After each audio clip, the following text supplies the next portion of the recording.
फटाफट रिवीजन करते हैं समास चैप्टर का आपके। और समास में आपके दो पार्ट आएंगे, दो तरह से क्वेश्चन पूछा जाएगा। एक पूछा जाएगा इस तरह से, वर्ड दे देंगे रसोई घर, और इसको पूछा जाएगा कि इसका समस्त पद बताइए। तो समस्त पद तो ऑलरेडी ये रसोई घर जुड़ा हुआ जो होगा वो रसोई घर समस्त पद है, रसोई घर। कंफ्यूज होने की जरूरत नहीं है, ये है समस्त पद माने जुड़ा हुआ एक जगह। और अगर पूछा जाए कि उसका विग्रह करो, तो विग्रह का अर्थ होता है तोड़ना। तो हम यहाँ लिखेंगे रसोई के लिए घर, रसोई के लिए घर, ये आपका इसका विग्रह हो गया है। अब इसमें एक चीज और पूछी जाती है कि इसमें पूर्व पद होता है, एक उत्तर पद होता है। तो जो पहले है वो पूर्व पद है, पूर्व पद पहले वाला जो आएगा, पूर्व माने पहला, तो जो टूट के पहला आया वो है पूर्व पद, और जो बाद में आया घर ये है उत्तर पद, उत्तर पद। और ये चीजें ना आपको ऑप्शनल में आएगी कि दे देंगे रसोई पूर्व पद के लिए उत्तर पद, तो उस पे रोंग लगाएंगे आप। तो जो ये तो आपकी कारक विभक्ति है, रसोई घर को हमने तोड़ा, और इस तरह भी आ जाएगा रसोई के लिए घर, इसका समस्त पद बनाओ, तो समस्त पद उसको आपके लिए हटा के उसको रसोई घर बना देंगे। समझ में आ रहा है ना? तो एक प्रश्न तो ये आता है इसमें से कि हमने दे दिया कोई शब्द और उसको बोला कि उसको समास विग्रह कीजिए, तो समास विग्रह हम उसको तोड़ देंगे। और दूसरा इसमें क्वेश्चन ऐसा आता है कि इसका पूर्व पद और उत्तर पद बताइए, तो तोड़ने के बाद जो पहला आया वो पूर्व पद और जो बाद में आया वो उत्तर पद। और एक प्रश्न इसमें आता है कि इस कोई शब्द दे देंगे कि इसमें कौन सा समास है। तो जैसे ये है अव्ययी भाव समास, इसकी पहचान क्या है? इसमें हम लिखेंगे प्रतिदिन, ये शब्द आ गया आपका प्रतिदिन, ये समस्त पद है, ठीक है। इसको तोड़ा हमने प्रत्येक दिन, प्रत्येक दिन, तो इसमें ये जो पहला है ना, ये प्रति, ये अव्यय है।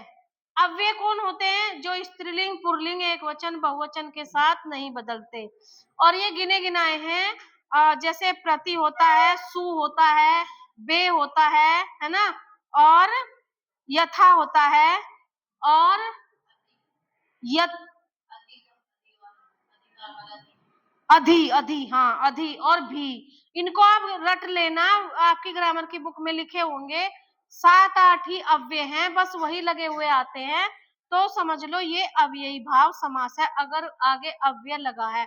अब अगर आप इसको तोड़ते हो कि प्रत्येक दिन, तो प्रत्येक माने हर रोज दिन, तो इस ये चाहे आप स्त्री के लिए लिख दो, वह प्रतिदिन घर जाती थी, वह प्रतिदिन घर जाता था, वे प्रतिदिन घर जाते थे, मैं प्रतिदिन घर जाता हूँ। तो स्त्रीलिंग पुल्लिंग एक वचन बहुवचन किसी में भी ये बदलेगा नहीं, वो लिंग बदल रहे हैं, है ना, तो अव्ययी भाव समास। अगर फिर है तत्पुरुष समास, तत्पुरुष समास में कारक की विभक्ति होती है, इसलिए उसको तत्पुरुष समास कहते हैं। इसका उदाहरण ये भी है रसोई घर, इसमें कारक की विभक्ति है संप्रदान कारक के लिए, और इसमें होता है में, से, पर, ऊपर, ने, ये होती है कारक की विभक्ति। अगर तोड़ने पर कारक की विभक्ति निकलती है तो तत्पुरुष समास है। आया समझ में? इसके बाद आता है कर्मधारय समास। कर्मधारय समास में पहला पद विशेषण होता है, तो उसको कहते हैं कमल रूपी चरण, कमल, चरण कमल, चरण कमल, ये आपका समस्त पद आ गया, है ना, ये आ गया समस्त पद आपका चरण कमल। अब इसको विग्रह करो, तो हमने विग्रह किया कमल जैसे पैर, कमल जैसे, कमल जैसे पैर। तो पैरों की विशेषता क्या है कि भगवान के पैर कमल की तरह सुंदर हैं। तो जब पहला पद विशेषण होता है, पहला पद विशेषण होता है जिसका पैरों की विशेषता है ना सुंदर, तो ये विशेषण, तो ये हमारा कर्मधारय समास होगा।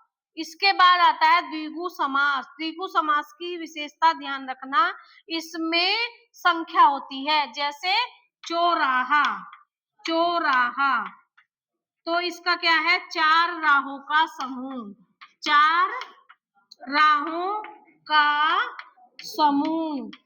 तो जहां भी संख्या आएगी पहले पद में विग्रह करने पे अगर संख्या आती है तो वो द्विगु समास होगा। ये थोड़ी सी आपको पहचान करना पड़ेगा। मैडम ने बताया था अब यही भाव में पहले प्रत्यय वो आएंगे, सॉरी अव्यय आएंगे। तत्पुरुष समास में मैडम ने बताया था कारक की विभक्ति आएगी, में, से, के लिए, पर, ऊपर, है ना। और कर्मधारय समास में बताया था कि पहला पद विशेषण होगा।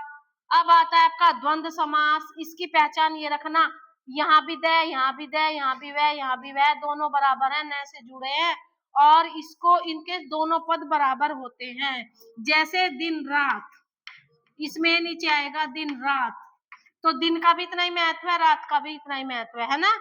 और यहाँ का वो विग्रह करके लिख देंगे हम, दिन और रात, माता और पिता, है ना, भाई और बहन, तो दोनों पद बराबर जो होंगे वो कहलाएगा हमारा द्वंद्व समास। अब आता है बहुब्रीहि समास। बहुब्रीहि समास और कर्मधारय समास एक ही होता है, सिर्फ उसमें पीछे लिखा जाता है कमल जैसे पैर हैं जिसके अर्थात